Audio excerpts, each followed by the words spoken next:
Olá, meus amigos, sejam todos muito bem-vindos ao canal Politizando. Eu sou o William Jacob e vou falar aqui do primeiro não de Michele Bolsonaro para a cúpula do PL. Ela que logo após Bolsonaro chegar ao Brasil e dizer que Michele não será candidata, pediu mais mulheres em cargo de decisão. Falarei também sobre essa notícia e vou trazer aqui uma fala elogiosa do ex-senador Cristóvão Buarque sobre o tal arcabouço fiscal de Haddad, e trarei também uma boa notícia para quem é contra a privatização de algumas estatais. Então esse aqui é um vídeo cheio de informação, fique até o final. Mas antes de eu falar das notícias, eu quero pedir a sua ajuda. Se chegou no canal, não está inscrito e puder, se inscreva, ativa aí o sininho das notificações. Assistiu, gostou? Manda o likezinho aí, clica no like. Se não gostou, manda o dislike, comenta, compartilha. Tudo isso é muito importante para que o nosso trabalho chegue em mais pessoas. Estamos aqui buscando aí 143 mil inscritos e a ajuda de vocês pode ser muito importante para isso. Pessoal, é o seguinte, Malu Gaspar publicou no Globo neste dia 7 de abril. O PL contratou para assessorar Bolsonaro na presidência de honra do partido um antigo auxiliar do Palácio do Planalto, o ex-secretário de comunicação Fábio Van Garten. Nessa nova fase, Van Garten tem funcionado ao mesmo tempo como assessor de imprensa, gestor de crise e porta-voz, defendendo o ex-presidente nos bastidores e redes sociais. Inclusive, naquele caso das joias, os filhos ficaram caladinhos, né? Ninguém queria ali se expor para defender o pai, e quem apareceu primeiro foi o Fábio Van Garten, que era ministro, então, como foi dito aqui. Mas, embora tenha fechado um contrato com pagamento mensal para assessorar Jair e Michele ao mesmo tempo, já que a ex-primeira-dama comanda o PL Mulher, Van Garten não deve cumprir uma parte da missão. Isso porque, vai destacar a coluna, a própria Michele Bolsonaro dispensou seus serviços.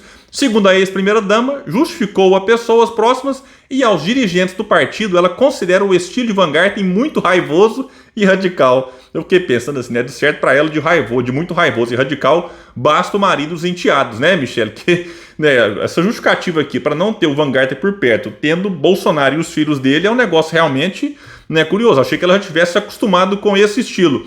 Só que ela acha ainda que ele não trabalha para diminuir as crises e muitas vezes contribui para acirrar os ânimos. Por isso, ela prefere não tê-lo em sua equipe no dia a dia. E vai destacar aqui a coluna várias coisas, fazendo um resumo, que nos últimos dias, apesar de o novo assessor do PL ter passado a frequentar mais a sede do partido junto com Bolsonaro, Michele já mandou dizer que prefere o ex-ministro totalmente dedicado ao marido, tipo, opa, não quero seu serviço não, fico sozinho aqui mesmo, com outras pessoas, enfim. E aí o PL então contrata o cara para assessorar os dois, combinou salário para assessorar os dois, mas aqui a Michele falou, não, né, quem manda aqui no meu espaço sou eu, e então certamente o Valdemar não vai, né, desagradar a Michele, já que ele aposta nela, caso o Bolsonaro fique inelegível, como deve ficar para as eleições de 2026.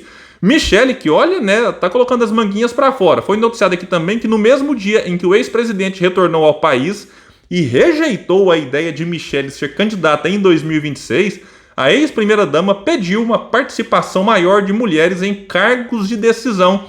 Disse ela, o PL é o partido das mulheres, somos poucas nos cargos de decisão, mas isso vai mudar. Discursou sendo aplaudido pela plateia que a assistia aqui. Claro que gerou, né, nas redes sociais um desconforto, porque, né, Bolsonaro fala que ela não será candidata, ela fala que tem que ter mais mulheres nos cargos de decisão. E qual que é o maior cargo de decisão hoje no país? É o de presidente da República, que muita gente diz que ela não será candidata. A Damares Alves, que é muito amiga dela, disse que não vai, ela própria já negou. O Bolsonaro fala que não vai, mas o Valdemar, como eu disse, tem insistido nisso e tem ela como um plano B em caso de Bolsonaro não poder ser candidato.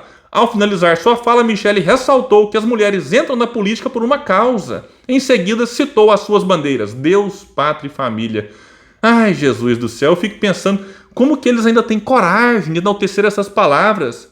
Né? Que Deus é esse? Bolsonaro se diz cristão e enaltece um torturador, né? Como enalteceu votando a favor do impeachment da Dilma. Quer votar a favor do impeachment? Cada um, enfim, tem lá os seus critérios.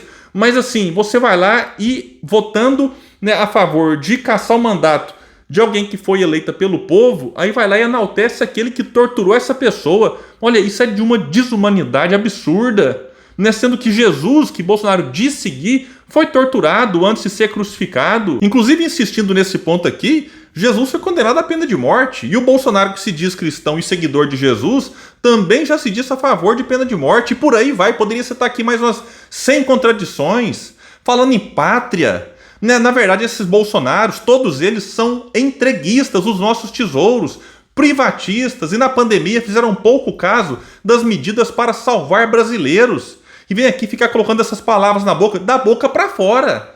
Né? E aí tem gente que fala, nossa, né? Então quer dizer que se eles são a favor da pátria, de Deus, da família, o outro lado é contra Deus, pátria e família? Não. É porque alguns usam isso aqui para enganar, como os bolsonaros usam.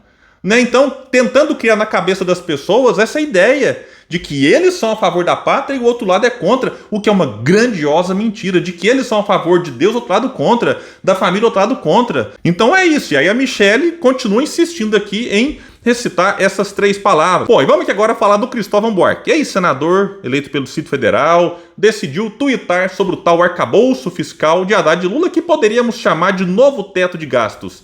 Disse o Cristóvão, nestes 100 dias a boa novidade no governo Lula é o arcabouço fiscal do Haddad. Eu mesmo fui lá e respondi o seguinte: você votou a favor do teto de gastos da reforma trabalhista no governo Temer.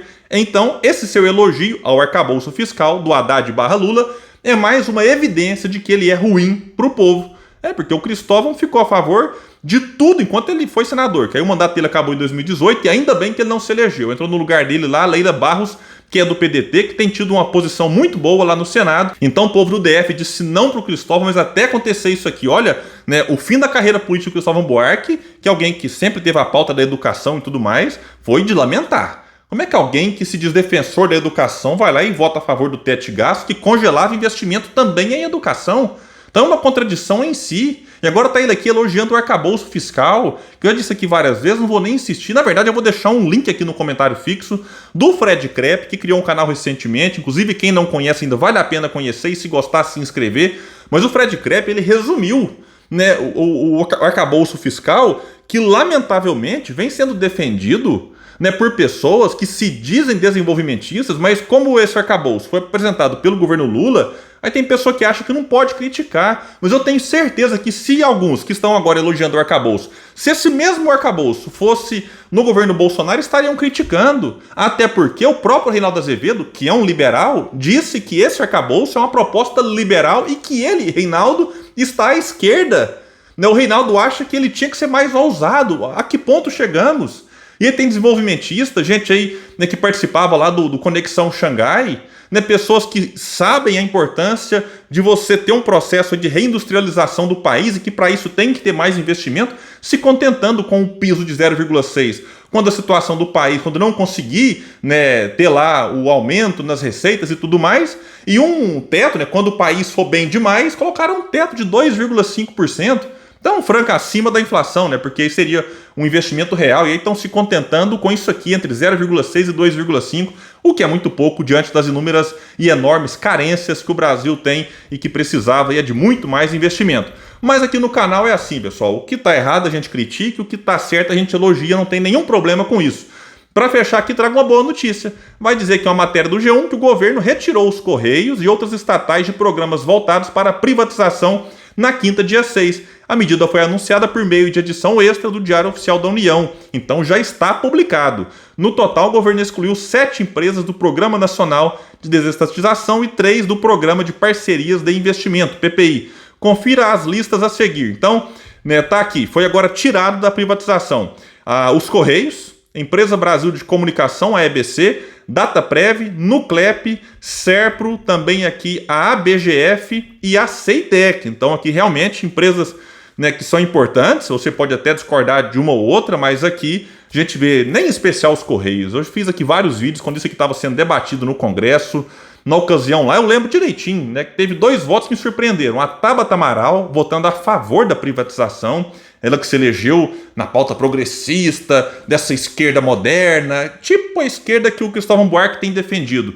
E sabe quem que votou contra a privatização dos Correios? Alexandre Frota, que é alguém que se elegeu lá em 2018 surfando no bolsonarismo, mas depois mudou a postura ali e mudou para melhor, mudou para muito melhor, e na ocasião votou contra a privatização, e agora aqui o governo Lula então retira os Correios. Então, pelo menos pelos próximos 4 anos aí, a gente vai continuar tendo os Correios com a gente, o que não quer dizer, né, que você não deva melhorar, aprimorar a gestão, enfim. Quando a gente fala que não tem que ser privatizado, não quer dizer que a gente concorde com a forma como está sendo, inclusive, gerindo os Correios, precisando de mais concurso e tudo mais. Então, eu espero que o governo Lula não apenas retire os Correios, como tirou, mas que aumente os investimentos, faça concurso e tudo mais.